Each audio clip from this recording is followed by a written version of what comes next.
एक बूढ़ी माँ थी। बसंत बेहद गरीब था। बसंत के ऊपर नदियापुर गांव के लगभग सभी लोगों का कर्जा चढ़ा हुआ था। आज बसंत अपनी नाव के पास पहुंचा ही था कि तभी गांव का सेठ धनीराम कुछ लोगों के साथ उसके पास आ धमका। बस बहुत हो गया, अब मामला बर्दाश्त से बाहर होता जा रहा है, समझ गया? पूरे 6 महीने हो गए मुझे बेवकूफ बनाते हुए तुझे। आज मैं अपने पैसे ले जाकर ही रहूंगा, समझा? मुझे कुछ दिनों की मोहलत और दे दो सेठ जी। आप तो जानते ही हो कि इस वक्त धंधा कितना मंदा चल रहा है। अबे तेरा धंधा कोई मंदा नहीं चल रहा। सच तो ये है कि तू मेरे पैसे देना ही नहीं चाहता। नदियापुर गांव में आने के लिए और जाने के लिए नाव का ही सहारा लेना पड़ता है। ऊपर से ये इलाका टूरिस्ट इलाके में भी आता है। सैलानियों की कोई कमी नहीं है यहाँ पर। तेरा धंधा मंदा कैसे बढ़ सकता है बे? सेठ जी, सारे गांव वाले जानते हैं कि मेरी किस्मत कितनी फूटी हुई है। मैं बड़ी मेहनत से पाई पाई इकट्ठा करता हूँ, लेकिन वो पैसे किसी न किसी वजह से मुझसे खर्च हो जाते हैं। बसंत पर सेठ धनीराम बसंत का मजाक उड़ाते हुए अपने लोगों को देखकर बोला। रे सुना तुम लोगों ने? ये बड़ी मेहनत से पाई पाई जोड़कर रकम इकट्ठा करता है और इसे खुद नहीं पता कि इसके पैसे कहाँ खर्च हो जाते हैं बे? इतना कहकर धनीराम गुस्से से बसंत की ओर देखकर बोला। ये क्यों नहीं कहता कि तू एक नंबर का अय्याश है? सारे पैसे अय्याशी में खर्च कर देता है।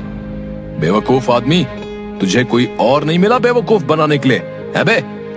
नहीं नहीं, ऐसा मत कहिए सेठ जी। नदियापुर के सारे लोग जानते हैं कि मैं कितना शरीफ हूँ। मेरे घर में मेरी पत्नी और मेरी बूढ़ी माँ रहती है। मैंने तुझसे ये नहीं पूछा कि तेरे घर में कौन कौन रहता है, समझ गया? अरे तेरे घर में तेरी बूढ़ी माँ रहे या तेरी पत्नी, मुझे इससे क्या? मुझे तो बस मेरे पैसे से मतलब है। और रहा सवाल तेरे शरीफ होने का, अरे तूने तो सारे गांव से कर्जा ले रखा है और जहां तक मुझे जानकारी है तूने किसी के पैसे नहीं चुकाए। मुझे थोड़ी सी मोहलत और दे दीजिए सेठ जी। मैं वादा करता हूँ कि मैं आपकी एक एक पाई चुका दूंगा। ठीक है, लेकिन इस बार मैं तुझे 10 दिन से ज्यादा की मोहलत नहीं दे सकता। 10 दिन के अंदर अंदर अगर मुझे मेरे पैसे नहीं मिले ना, तो मैं तेरा मकान तुझसे छीन कर तुझे धक्के देकर तेरे मकान से बाहर निकाल दूंगा। समझ में आ गई? इतना कहकर धनीराम वहाँ से चला गया और बसंत अपना मुंह लटकाते हुए अपने काम पर लग गया। शाम को थका हारा बसंत जैसे ही अपने घर पर पहुँचा, उसकी पत्नी बोली। आ गए सेठ जी घर पर? आपके पीछे बहुत सारे मेहमान आपको पूछते हुए आए थे। उन्होंने आपका काफी देर तक इंतजार किया और बेचारे इंतजार करके बहुत थक गए। अभी कुछ देर पहले ही गए हैं। झुमकी, मैं जानता हूँ कि तुम किनकी बात कर रही हो। जब तुम सारी बातें जानते ही हो तो फिर उन सबके कर्जे क्यों नहीं चुका देते? तुम अच्छी तरह से जानती हो झुमकी, पिछले कुछ सालों से मेरे साथ क्या हो रहा है। मैं जब भी कुछ पैसे जमा करता हूँ वो किसी न किसी तरह से खर्च हो जाते हैं। पिछली बार माँ का पैर टूट गया था, उसके इलाज में कितने पैसे खर्च हो गए। उसके बाद चोट लगने से तुम्हारी पसली फ्रैक्चर हो गई थी, उसके इलाज पर कितने पैसे खर्च हो गए। मैं तुम्हारी बातों को समझती हूँ, लेकिन गांव वाले इस बात को नहीं समझते। उन्हें तो बस अपने पैसों से मतलब है और आखिरकार वो तुमसे कब तक पैसे नहीं मांगेंगे। गांव का मुखिया धमकी देकर गया है, अगर तुमने गांव वालों के पैसे नहीं दिए तो वो तुम्हारी नाव छीन लेगा। और सेठ धनीराम मुझे धमकी देकर गया है कि अगर 10 दिन के अंदर मैंने उसके पैसे नहीं दिए तो वो मुझसे मेरा मकान छीन लेगा। मेरी समझ में नहीं आता कि अब मैं क्या करूं। मेरी समझ में नहीं आता, गांव में जितने भी नाविक हैं उन सब की ऐश की चांदी कर रही है। उन सब के मकान देखे हैं तुमने? ऐसा लगता है जैसे कि वो कोई नाव नहीं बल्कि कोई कंपनी चलाते हो। तुम सारा दिन नदी के किनारे क्या करते रहते हो? कितनी बार कह चुका हूँ झुमकी, टूरिस्ट मेरी नाव में नहीं आते। ये क्यों नहीं कहते कि तुम्हारी नाव में गांव के भूखे नंगे लोग ही आकर बैठते हैं? उनसे तुम्हें कितनी आमदनी होती होगी। तुम अपनी नाव में नदियापुर घूमने आए सैलानियों को क्यों नहीं बिठाते?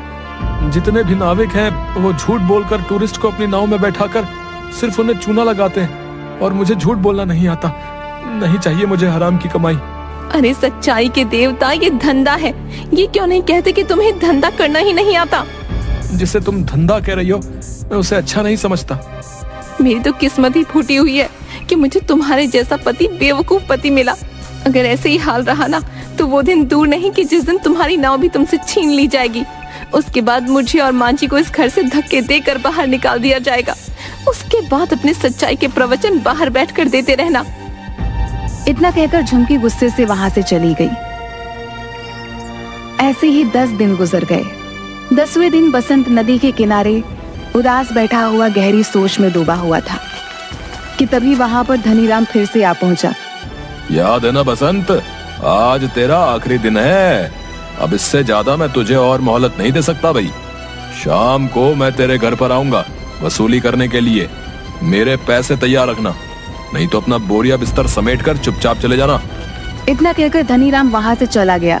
बसंत अपने आप से बोला, अब क्या होगा?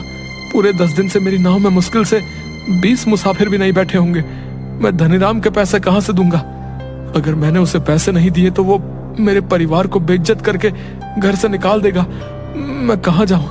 क्या करूं? बसंत हसरत भरी निगाहों से और नाविकों को देखने लगा जिनकी नाव पर टूरिस्ट सवार थे। तभी बसंत के कानों में एक बूढ़े व्यक्ति का स्वर टकराया। क्या तुम मुझे दूसरी दुनिया के छोर तक छोड़ सकते हो? बसंत उस बूढ़े की बात सुनकर हैरत में पड़ गया। लगता है आपका दिमाग खिसका हुआ है बाबा। ये कैसी बातें कर रहे हैं आप? मेरा कहने का मतलब ये है बेटा, तुम मुझे इस नदी के दूसरे किनारे पर छोड़ देना। तो सीधे सीधे ये कहिए ना बाबा कि आपको दूसरी सीमा पर उतरना है। ठीक है बाबा, 200 लगेंगे। मैंने सुना है कि तुम बूढ़े और गरीब यात्रियों से पैसे नहीं लेते। सही सुना है बाबा, लेकिन क्या करूं? लगता है मुझे अपने नियम और कायदे अब बदलने पड़ेंगे। चाहे कितनी भी मुसीबत क्यों ना आ जाए, अपने उसूल इंसान को कभी नहीं बदलने चाहिए। वक्त बदलते हुए देर नहीं लगती। मैं इस वक्त बहुत परेशान हूँ बाबा। जाओ जाकर कोई दूसरी नाव पर बैठ जाओ। लेकिन मुझे तो सिर्फ तुम्हारी ही नाव पर बैठना है, पर मेरे पास पैसे नहीं है तुम्हें देने के लिए। अगर तुम मुझे वहां तक छोड़ दोगे तो मैं तुम्हारा एहसानमंद रहूंगा। मेरी पत्नी वहां पर इंतजार कर रही है। बूढ़े की बात सुनकर बसंत को बूढ़े के ऊपर तरस आ गया था। ठीक है बाबा, मैं तुम्हारा दिल नहीं तोड़ूंगा। आइए बैठिए, जहाँ आपको जाना है मैं आपको वहाँ छोड़ दूंगा, ठीक है? बसंत की बात सुनकर वह बूढ़ा रहस्यमयी अंदाज में मुस्कुराते हुए बसंत की नाव में बैठ गया। बसंत की नाव नदी के बीच में पहुंची ही थी कि तभी वो बूढ़ा बसंत से बोला, बस मुझे यहीं तक छोड़ दो। बाबा पागल हो गए हो क्या? यहाँ पर तो सिवाय पानी के अलावा कुछ भी नहीं है। जो मुझे नजर आ रहा है वो तुम्हें नजर नहीं आएगा बेटा। तुम नाव यहीं रोक दो, मैं यहीं उतर जाऊंगा। बाबा तुम डूब जाओगे, पानी बहुत गहरा है। मगर बूढ़े ने बसंत की बात नहीं सुनी और नदी में कूद गया। यह देखकर बसंत बुरी तरीके से घबरा गया और बड़बड़ाता हुआ बोला, अरे कहाँ फंस गया मैं? अगर ये बूढ़ा मर गया तो इसकी मौत का इल्जाम भी मेरे ऊपर लगेगा। सभी लोगों ने इस बूढ़े को मेरी नाव में सवार होते हुए देखा है। अब क्या करूं? लगता है मुझे भी नदी में कूदना ही पड़ेगा।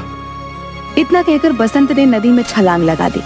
मगर उसने जैसे ही नदी में छलांग लगाई, उसने अपने आप को एक बेहद सुंदर जंगल के बीच बहुत छोटे से तालाब में खड़ा हुआ पाया। बसंत तुरंत उस तालाब से निकलकर उस जंगल की ओर देखने लगा।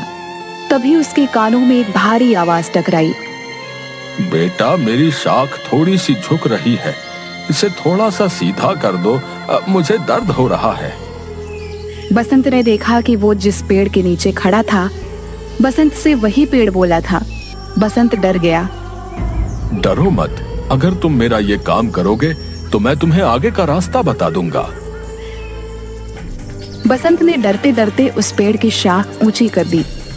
तभी अचानक बसंत के सामने एक बेहद सुंदर सोने की सड़क बन गई। घबराओ मत, तुमने मेरी मदद की है, इस वजह से ही तुम्हारे लिए ये सोने की सड़क मैंने बना दी है। तुम यहाँ से सीधे राजमहल तक पहुंच जाओगे। लेकिन ये कौन सी जगह भाई? कुछ देर बाद तुम्हें पता लग जाएगा। तुम जिस रास्ते से यहाँ पर आए हो वो रास्ता सिर्फ शाही लोगों के लिए खुलता है। तुम जरूर कोई खास हो।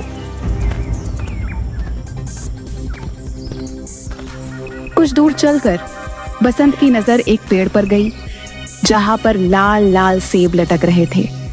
अचानक एक सेब बसंत की ओर देखकर बोला, देख क्या रहे हो? अगर तुम्हें भूख लगी है तो मुझे खा लो।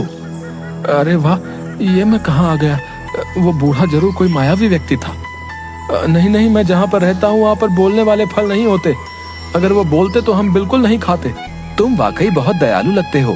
तुम्हारा इस जादुई नगरी में स्वागत है। इस सोने की सड़क पर सीधे चले जाओ, कुछ ही देर में तुम महल तक पहुंच जाओगे।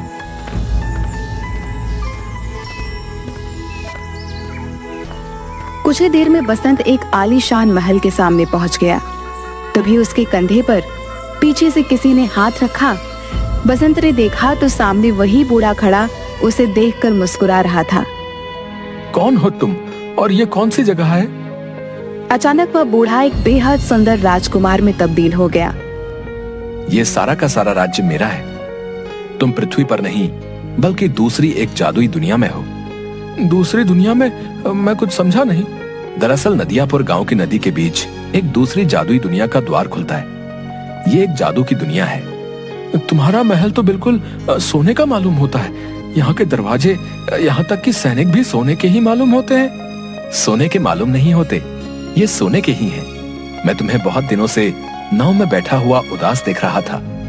मैं जानता हूँ कि तुम बहुत अच्छे स्वभाव के हो और तुम्हारी दुनिया में अच्छे व्यक्तियों के साथ अच्छा बर्ताव नहीं होता, जबकि हमारी दुनिया में ऐसा बिल्कुल नहीं होता। इसलिए मुझे लगा तुम्हारी मदद करनी चाहिए। इतना कहकर वो राजकुमार बसंत को महल के अंदर की ओर ले गया, जहां पर सोने के सिक्कों के ढेर लगे हुए थे। ये सारे सोने के सिक्के तुम्हारे हैं। तुम्हारी जितनी मर्जी हो यहाँ से ले जा सकते हो और तुम जब चाहो यहाँ पर आ सकते हो। मगर याद रखना, तुम्हें इस बात को हमेशा रहस्य ही रखना होगा। यहाँ तक कि तुम्हें अपनी पत्नी और माँ को भी इस बारे में कभी नहीं बताना। जिस दिन तुम इस राज को छुपाने में नाकामयाब हो जाओगे, तुम्हारे लिए इस दुनिया के द्वार बंद हो जाएंगे, क्योंकि ये यहाँ का नियम है। बसंत ने एक थैले में सैकड़ों सिक्के भर लिए। वो राजकुमार उसे उसी जादुई पेड़ के पास मौजूद उस छोटे से तालाब पर ले आया। तुम इस तालाब में कूद जाओ, तुम अपनी नाव में दोबारा वापस पहुंच जाओगे। बसंत जैसे ही उस तालाब के अंदर कूदा, उसने दोबारा खुद को नदी के बीच में पाया। बसंत उसी दिन वो सारा सोना शहर में बेच आया और उसने गांव में सबके कर्जे चुका दिए। देखते ही देखते बसंत नदियापुर का सबसे बड़ा सेठ बन गया। एक दिन बसंत की पत्नी ने बसंत से कहा, तुमने आज तक नहीं बताया जी कि आखिरकार तुम इतने ढेर सारे पैसे लेकर कहाँ से आए और तुम कुछ दिनों के लिए अचानक कहाँ लापता हो जाते हो? मैंने तुमसे कितनी बार कहा है झुमकी कि मैं इस बारे में नहीं बता सकता। इतना तो मैं जानती हूँ कि तुम कोई गलत काम नहीं कर सकते। अगर तुम नहीं बताना चाहते तो शायद इसमें ही हम सबकी भलाई होगी। बसंत की अमीरी देखकर धनी राम अंदर ही अंदर जलने लगा। एक दिन उसने अपने खास आदमी भीमा से कहा, मेरी समझ में नहीं आता भीमा कि ये बसंत रातों रात अमीर कैसे बन गया। मैं सोच रहा था कि इसके मकान और उसकी नाव पर कब्जा कर लूंगा, लेकिन इसने तो मेरे सारे पैसे लौटा दिए। सिर्फ आपके ही नहीं सेठ, उसने सारे गांव वालों के पैसे लौटा दिए। आज गांव में सबसे आलीशान हवेली उसकी बनी हुई है, और तो और नदियापुर में सारी नाव का मालिक बसंत ही है। हाँ मुझे पता है, और वो टूरिस्ट से बहुत कम पैसे लेता है, और गांव के लोगों को तो वो मुफ्त में ही नाव में बैठाने का काम करता है। मेरा धंधा भी चौपट हो गया। दाल में जरूर कुछ ना कुछ काला है। जाओ जाकर पता करो कि आखिर माजरा क्या है। जाओ। मैंने पता कर लिया है। क्या मतलब? कुछ दिनों पहले मैं उसका चुपके से पीछा कर रहा था। अचानक मैंने देखा कि वो बीच नदी में कूद गया और कुछ ही घंटों के बाद वो वापस आ गया। उसके हाथ में एक थैला था जो सोने से चमक रहा था। बेवकूफ आदमी, ये बात तूने मुझे पहले क्यों नहीं बताई? इसका मतलब कि नदी के बीचों बीच जरूर कोई सोने की सुरंग है जो उसके हाथ लग गई है। मुझे अभी ले चलो वहां पर।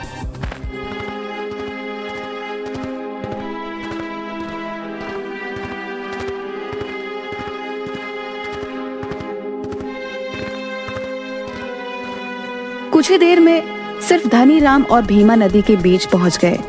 क्या तुम्हें यकीन है भीमा की बसंत यहीं कूदा था? जी, मैंने उसे ठीक इसी जगह छलांग लगाते हुए देखा था। तो फिर देर किस बात की है भीमा? चलो अब हम दोनों साथ साथ कूदकर उस सोने की सुरंग में पहुंच जाते हैं और सारा का सारा सोना आज ही निकाल लेते हैं। आपने तो मेरे मुंह की बात छीन ली। इतना कहकर वह दोनों नदी में कूद गए। अचानक बहुत तेज एक पानी की लहर आई। भीमा और धनी राम डूबकर मर गए। बसंत ने आज तक उस रहस्यमयी कहानी के बारे में किसी को नहीं बताया।